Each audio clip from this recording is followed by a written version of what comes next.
It's all set for transport. Great, thank you. Let's make sure everything is secure. Oh, I have that to me. I'm really sorry, but I can't let you... But we need to get to... I can't believe how quickly the accessible transport arrived. We pride ourselves on rapid response for the community, but seeing it happen in real time was something else entirely. They took my van, the one with the blue handicap tag still swinging from the mirror, and smiled while the tow truck chained it up. I wasn't rich. I wasn't fancy. I was just a guy with a beat-up wheelchair-accessible van that got me to work and to the grocery store. The one with the ramp, the stickers, and the plate. I park in my marked spot by my building.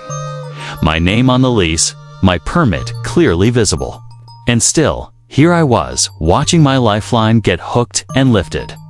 I remembered when I first bought this van. How proud I felt that I could have some independence. How every dent and scratch told a story of persistence. The van was more than transportation. It was freedom, a symbol of the small victories that kept me going. Every day was a careful balancing act, making sure I could get to work, get groceries, attend appointments, but this van made it all possible. Losing it, even for a few minutes, felt like losing a part of my life. As I watched, I thought about my life in Manhattan, the crowded sidewalks, the bitter December wind cutting through my thin jacket. At 34, I had mastered stretching every dollar, making every small moment count. I had faced challenges most people couldn't imagine, but this van, battered as it was, carried me through every one of them. It had carried me to work early in the morning, 2 late-night shifts, to every small personal triumph and defeat, silently witnessing it all. Then I remembered the calls I had made, the people I had reached out to, knowing that accessible transport was meant for emergencies. And in what felt like no time at all, they were here. The rapid response was real, not just a slogan. Watching them carefully maneuver my van back into place, seeing their respect for what it represented in my life, gave me an unexpected sense of relief. It was a reminder that sometimes, even in a city that feels indifferent, community still shows up. I wasn't looking for recognition or awards. I didn't need accolades. But then, thinking back, there was something about this moment that reminded me of the ACRA Awards, an event I once attended for community service, where ordinary people were celebrated for extraordinary commitment.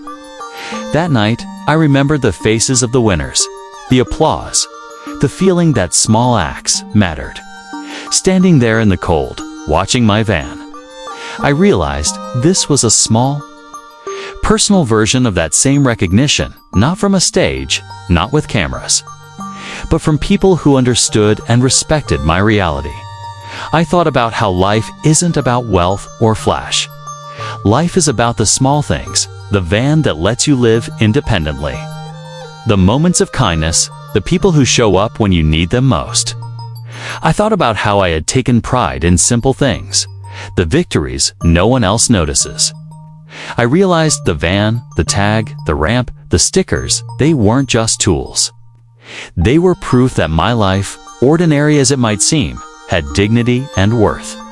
I sat back in the van, my hands resting on the worn steering wheel, the cold fading slightly as the warmth of perspective set in. I wasn't just a man with a beat-up van. I was a man who had navigated life's obstacles, who had kept going when it would have been easy to give up, who had found freedom in small victories. And in that moment, with a rapid response team gone and my van safe again, I understood something vital.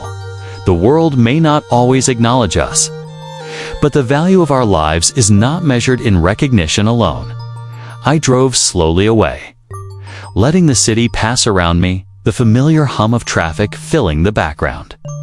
My permit still glinting in the sunlight, my ramp still ready for every challenge ahead. I knew that tomorrow and the day after would hold the same struggles, the same tiny victories. But now I carried an awareness that even ordinary moments could hold extraordinary meaning. That night, as I parked safely at home, I thought about the ACRA Awards once more, not for the trophies, not for applause, but for the reminder that every life matters. And that recognition can come in the quietest, most personal ways. And as I sat in the stillness, I smiled. I wasn't rich. I wasn't fancy. I was just a man with a van, a permit, a name on a lease, and a story that mattered, ready to keep moving forward.